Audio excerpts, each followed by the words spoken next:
Hello again, it's Matt here as part of Anchor Voices.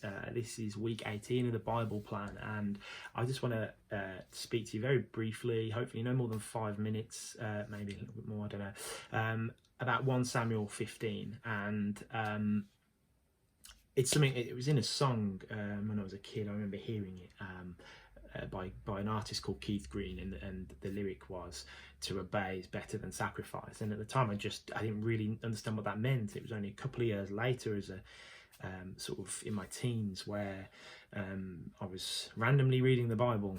It may be in a more spiritual time in my teens, and came across this bit of scripture and read it and sort of spent a bit of time like trying to, okay, what does this actually mean? And I had this moment where I was like, oh, I understand now.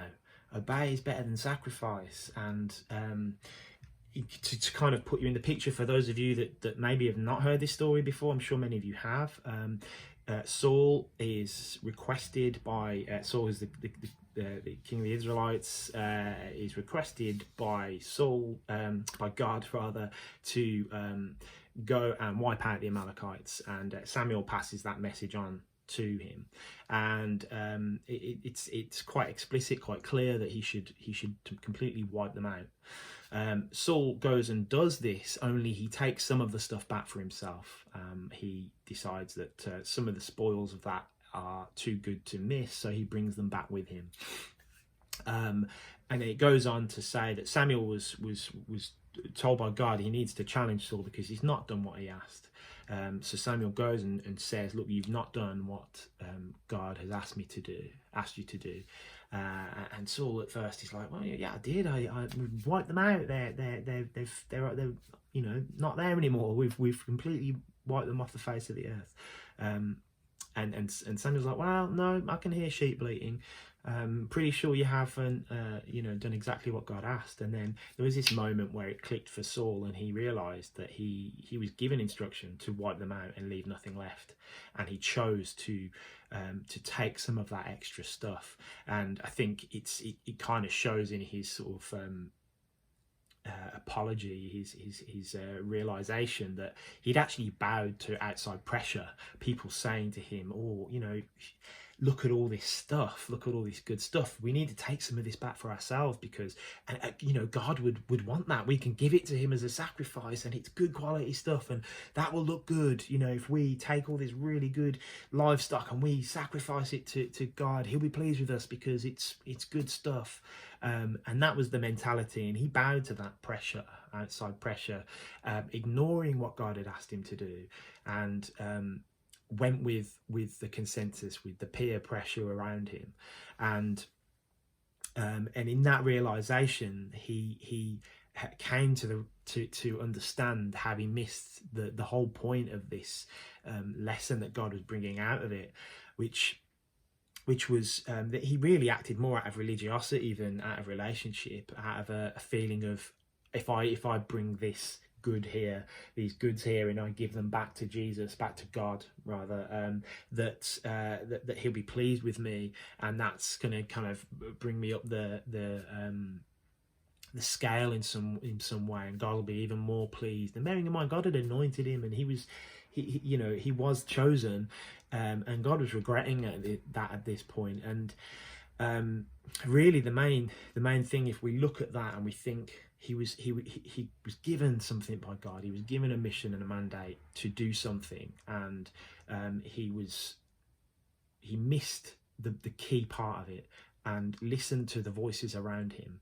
And I'm just thinking of whether it be during this season or any other season, we may live our life where we think we've got to do and give and serve and all things that are good, but sometimes we do them out of a place that's not necessarily what God's called us into. And there's a difference. We could keep going along with what we've always done because it's good stuff. It's serving, it's giving of resource, whatever else.